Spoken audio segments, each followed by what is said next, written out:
right, gents. Seattle, Arizona. Raheem, I know you were all over this because just 2 weeks ago, you had Arizona as a small favorite taking on the Seahawks. The Seahawks won the game. Now we have the line adjusted where Arizona, who was favored by 1.5 on the road in Seattle, is now on FanDuel, favored by 2.5 at minus 1. So I got to correct you. I took Seattle in that first game. No, I know you did. Yeah, but what I did was right after that first game, I saw that Arizona was laying minus 1.5 in this game coming up at home against Seattle, which is the same line that they were laying on the road. So I suggested that everybody go ahead and grab the number early. And now you see right now on FanDuel Sportsbook, that number is minus 2.5. So you got ahead of the market. You did. At 1.5 for 2.5 house. I love the Cardinals in this game. To me, the Cardinals played well enough to win, with the exception of red zone and some coaching from Jonathan Gannon that ended up being costly in the game against the Vikings. They outplayed Seattle for a good chunk of that game 2 weeks ago if it wasn't for terrible Kyler Murray decision-making and a pick six that decided it. And I know this because we all had the Seahawks last week.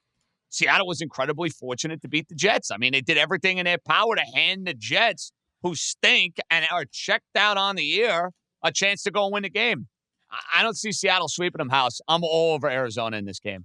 Yeah, I can't get there, JJ. This is too much of a coin flip game for me. And the true challenge is I need to see Arizona in the red zone get back to its old scoring ways. Just in general, the Seahawks have won 6 in a row, 7 of the last 8 in this series. Arizona with Kyler as a home favorite haven't been good. 1-5 straight up in his last 6 games as a home favorite. 5-11 against the spread as a home favorite. 3-7 against the spread in the last 10. Geno Smith, 5-0 as a Seahawk at Arizona. 4 of those wins by 10 points. A lot of trends I don't want to hear right now, House. I got to be honest with you. I'm just telling you, it's a caution for me. The only thing that I feel strongly about, and the absolutely positively, I've already gotten money down on it. The total was 45.5. It's down to 44.5. It's an under. It's an under. It's an under. It's an under. It's an under. It is one of my favorite plays of the week. Is the under of the total in this game. Both defenses have been coming on over the past month, and both offenses have had their struggles. It at 44.5, I absolutely adore the under, and that's the way I'm going to play it, Dream. Yeah, I'm struggling with this one as well. I did get ahead of the market, but the thing that concerns me is the Arizona offense. I think, House hit the nail on the head when he mentioned the red zone offense, but I just think the offense in general. Let's look at what they've done the last couple of weeks. They scored 6 points against Seattle, and then they put up 22 against the Vikings. And it just feels like, the games before that, they played the New York Jets, who we know have been struggling, and then the Chicago Bears. So I don't know what this team is right now offensively. Now, I do think the defense is extremely solid. And I do think Geno Smith, when I look at him right now, it just feels like it's a miniature version of Jameis almost. It's just, you just don't know what you're going to get. He's going to have a couple of turnover worthy throws. He's going to have a couple of boneheaded plays. So I thought I wanted to take Arizona coming into this game, but I just can't back this offense right now. So I think what I'm probably going to do is hope that this number gets to 3 and try to buy back and middle this game. But I mean, my model has this game 42, and at 44, I do probably think there's some value, but even this one kind of scares me a little bit because these two teams played 2 weeks ago. And with them playing 2 weeks ago, and you have a 16-6 final, I think you're going to see some adjustments. So it's just like I just can't get anywhere on this game at all. Fair enough. Okay, Raheem. Mm-hmm. We have Kirk Cousins going up against his old team. How exciting! Kirk Cousins, who was dreadful last week and cost the Atlanta Falcons their game against the Los Angeles Chargers. 5.5.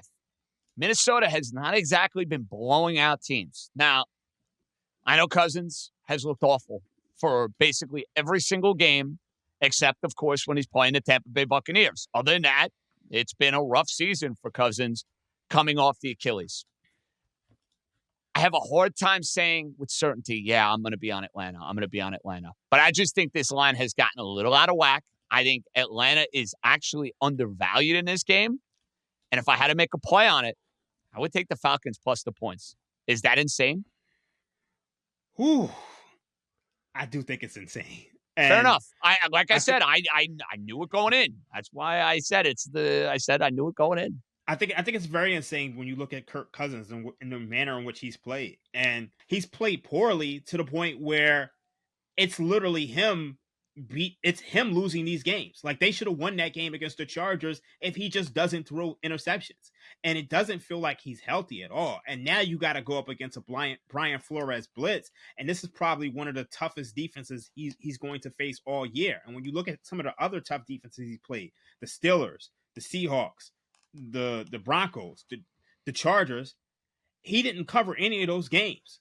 The Vikings are 8th in EPA per play allowed. So if he's immobile and he can't deal with the blitz, I just don't know how you back him in this situation, even if it is a Kirk Cousins revenge game. I think the one caveat about this game is that what are you going to get from Sam Darnold?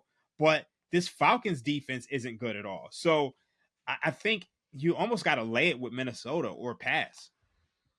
Yeah, JJ, this is an enormous smash spot for House. I just can't. Oh, wow. Overstate. So you love this game. Interesting. Oh, I adore. See, I think that the reason this is under 7 points is because Minnesota, and Dream had this handicap so well last week, coming off of its 3-game stretch of being on the road, came home after Thanksgiving, had their Thanksgiving with their families, and then had to go out and play football against Arizona. And it really took them about 3 quarters to get going. Now, they did get going. They came back and grabbed that game right away from Arizona. But I think a full week home to prepare this defense. And look, I'm going to make a comparison, and you guys can look at me sideways. I think Kirk Cousins is beyond repair. This isn't a rough patch. He's not going through something that he can figure out. The dude is out. This is just like, I'm sorry to say it out loud, this is like Joe Biden. It only goes in one direction. You can't get younger. That was the problem with Biden. Kirk Cousins can't get healthy. It's not that he's got something that he needs to figure out. He can't move. This defense is going to annihilate him. I think that this is a multiple sack game, and I think the Atlanta season is over. I am prepared to go ahead and invest heavily in Tampa to win that division. Hey, I already have it, House, so that's music to my ears at 4-1. I look at their schedule, and you say, oh, well, they have the Giants, they have the Raiders. None of those games are winnable. I think we're going to see Michael Penix. I think they're going to have to start from scratch. I think their season, I have maybe one more game for the Falcons. It's a lost season because Cousins can't play anymore. And no surprise, the 2 quarterbacks coming off torn Achilles in the back 9 of their careers have both stunk this year. Aaron Rodgers has stunk for the Jets. Kirk Cousins has stunk for the Vikings, or now the Falcons. It was with the Vikings. That's where he got hurt. You know where I'm going. The point being is, this is something you got to be aware of, Raheem. Like when you look at teams and assume, I know Kirk Cousins had an outstanding career. Aaron Rodgers has had a Hall of Fame career. They are not 25 years old. Hey, Dan Marino came back off a torn Achilles, had a couple of good years, but was never the same. That was in the 1990s. Even with modern medicine being what it is, Achilles at 40, 41 years old, 36, 37, that's tough to overcome, Dream. It's very tough to overcome. Now, I have a question for you, House, because I think this is the one thing that's probably keeping me off the Vikings, or just, turning this really into a smash spot. Vikings couldn't beat the Jaguars, Bears, Cardinals by more than 5. Why are we trusting them to beat Atlanta by more than 5? That's my issue. Excellent question. Just because I think what we saw out of Kirk Cousins last week, him making a donation to the cause, that to me is really the game changer. Here's the other aspect of it. Underrated. We keep talking about it on our Monday East Coast bias. Young-Ho Koo stinks. He's bad. He is costing them their field goal kicker for Atlanta. See, part of the game plan for Atlanta should have been each time they got inside the 30-yard line to not let Kirk Cousins throw the effing ball anymore. Just let Koo come out and kick. But Koo can't kick. He stinks. He's been bad. He missed 3 field goals a couple weeks ago. They get inside the 40, and he used to be automatic, and now he's not. And that is a problem that they cannot overcome. It is why another factor for me with Minnesota, I think the Cousins under duress is going to be an absolute disaster. I do think that there's at least, look, man, I'm going to be in the alternate markets playing over 1.5 interceptions with Cousins. And on top of that, Koo under for whatever his point total is kicking. I really like Minnesota, because Minnesota's got a genuine opportunity to not only win their division, they'll see what happened in that Detroit Green Bay game, but look, they're also legitimately in the running for number 1 seed in the NFC. It's a bit of a long shot, but they're in the running for it. I just think they put the pedal down and smash this Atlanta team. Guys, Sunday night, cannot wait for this game. Chargers playing great for Harbaugh. Chiefs, house, they had no business beating the Raiders. They should have lost to the Raiders. I can't believe I'm saying this because I never bet them. And I mean never. I never, ever, ever, ever, ever feel like I'm on the Kansas City Chiefs. I love them on Sunday. I think they're going to play a big game. I think the motivation of playing a division rival kicks in. I think as poorly as they played, it's additional motivation for Andy Reid to give him a kick in the rear.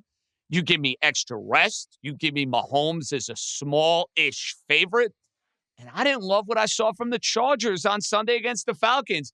McConkey beat up, not having J.K. Dobbins. I mean, Justin Herbert threw for 140 passing yards against Atlanta.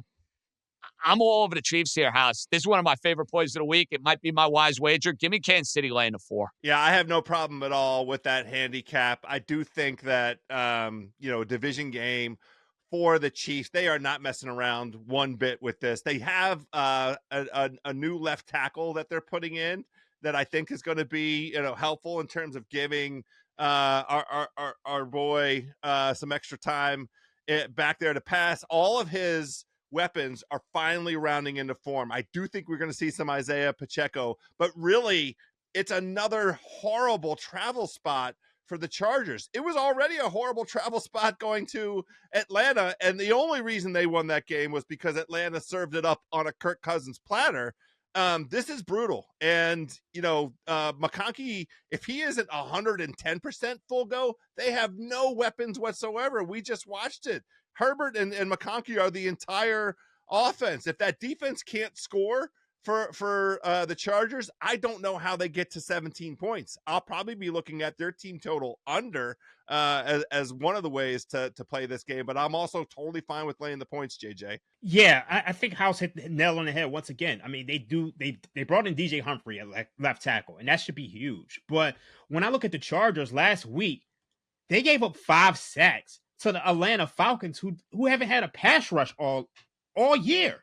And then you look at, they've ran 15 plays in the second half and had 40 total yards. So even though this Kansas City Chiefs defense has been struggling, this line doesn't make any sense. The Chiefs were laying 7 to the Chargers earlier this year. The Chargers don't have J.K. Dobbins or Ladd McConkey, and somehow, they're only catching 4. I think these two teams are in different classes, and every single time the Chargers have stepped up in class this year, they've gotten smashed. And that includes against the Steelers. That includes against the Ravens. And I think the same thing is going to happen here against the Kansas City Chiefs. So I think you got to roll with Mahomes here. Buffalo and the Rams. Raheem, is Buffalo fairly priced at 4.5? Are they being overinflated because of the Sunday night win? I don't think they're being overinflated at all. I have the Buffalo Bills as the second highest power rated team in the NFL.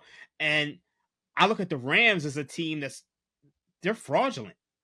Every time they step up in class, they struggle too. You saw it against the Philadelphia Eagles. They had nothing against the Philadelphia Eagles, and it just felt like you can run the ball on this team. So I think James Cook is going to have a big day. And to be honest with you, they could have lost that game against the New Orleans Saints. So I have no problem with the square play on the Buffalo Bills here. Yeah, I'm on the Bills as well, and I don't think that you have to really torture yourself, do mental gymnastics to get there. The Bills have scored 30 or more points in 6 straight games, and they've hit 30 or more points 9 times this season against the NFC West. They have wins of 35-10, 31-10, and 34-28. But the really crucial thing is this Rams offense is not really functional. And we've been watching it, now for several weeks, anticipating that it would get going, anticipating that it would look to us like we saw down the stretch last year when the Rams got hot and were a very live candidate in the playoffs to pull off an upset against Detroit.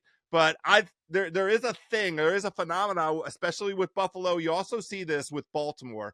When they play NFC teams on the road, NFC teams aren't prepared for Josh Allen, aren't prepared for the offense. Sean McDermott is 12-4 against the spread against the NFC on the road, and he covers by double digits when they play those. And the Bills have just been a cover machine. They've covered by 5.5 or more in 5 of the last 7. I love Matt Milano's return. They're healthier on D. I'm fine with laying the points.